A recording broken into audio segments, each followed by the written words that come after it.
परम पिता परमात्मा, सारी सृष्टि के रचनहार, कुल मालिक, पूर्ण ब्रह्म, कबीर परमेश्वर, कबीर देव,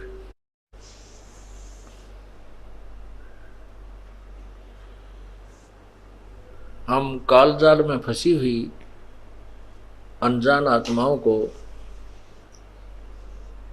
अपने निज घर की खबर देने के लिए, सतलोक की जानकारी, सतलोक का ज्ञान कराने के लिए वे स्वयं ही प्रकट होते हैं। अपने द्वारा रची हुई सृष्टि की जानकारी, उसका पूर्ण रूप से ज्ञान वो स्वयं ही प्रदान करता है, परमात्मा ही कर सकता है।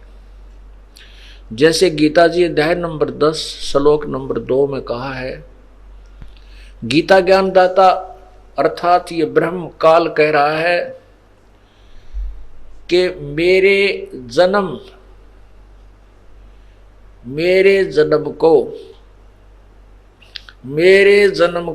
न ऋषिजन जानते हैं न देवता जानते हैं, क्योंकि ये मेरे से ही उत्पन्न हुए हैं।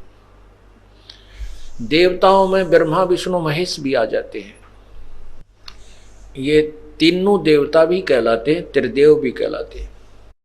और ऋषि जन कहते हैं न कोई ऋषि जानता है मेरे जन्म के विषय में, और न ही ये देवता जानते हैं, ब्रह्मा विष्णु महेश भी नहीं जानते, क्योंकि ये मेरे से उत्पन्न हुए हैं। इससे सिद्ध हुआ कि इस गीता ज्ञान दाता का जन्म तो होता है, लेकिन उसके पुत्र नहीं बता सकते।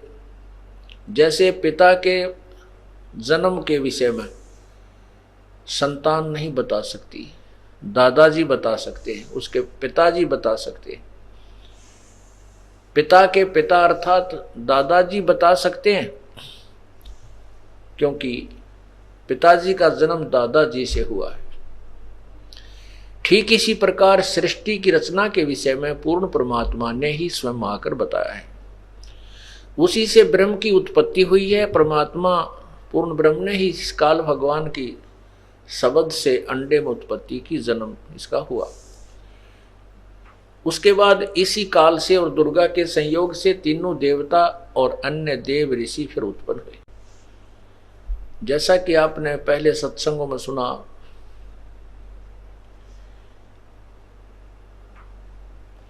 कि काल भगवान चाहता है इस प्राणी को मिसगाइड रखूं, ये अपने सतलोक के विषय में जाने ही नहीं कि कोई इस ब्रह्म लोक से ऊपर या स्वर्ग से ऊपर कोई भी देवता है, भगवान है, इसके विषय में इस प्राणी को जानकारी ही ना हो।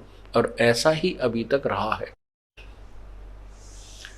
जैसे आपने रामानंद जी से हुई चर्चा में परमात्मा कबीर जी से जो चर्चा हुई थी, रामानंद जी ने कहा था कि 4 वेद और 6 शास्त्र में, रामानंद जी कह रहा है, हमें तो यही सुना है, यही पढ़ा है कि इस स्वर्ग से ऊपर कोई स्थान नहीं है और ब्रह्मा विष्णु महेश से अन्य कोई देवता नहीं है, कोई परमात्मा नहीं है।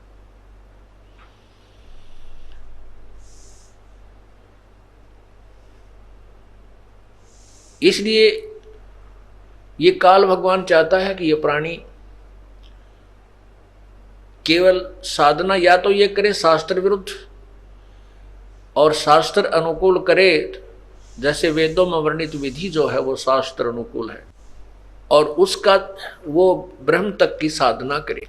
और अभी तक हमें केवल ब्रह्म ही बताने वाले, ब्रह्म तक का ज्ञान देने वाले ही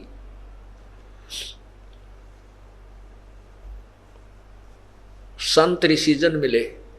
ब्रह्म तक का ज्ञान देने वाला भी कोई एक आध ही था, बाकी तो यही ब्रह्मा विष्णु महेश तक की साधना बताने वाले, या फिर उससे भी नीचे सरहद पितर गांव के बाबा की, गांव में कोई ऐसे छोटा मोटा मंडी बना करके उनकी पूजाओं की ही जानकारी दिया करते थे। वो पूर्ण ब्रह्म, जबकि वेदों में, गीता जी में उस पूर्ण परमात्मा की जानकारी बहुत है। और वेद ज्यादातर उसी की महिमा से भरे हुए हैं।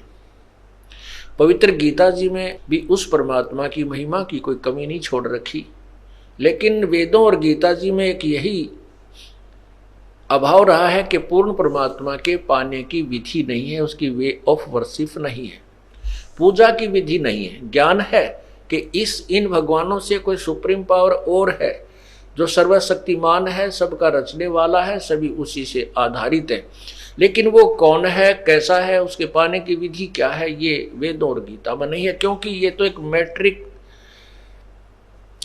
एक 10वीं तक का सिलेबस है, मैट्रिक तक का सिलेबस है।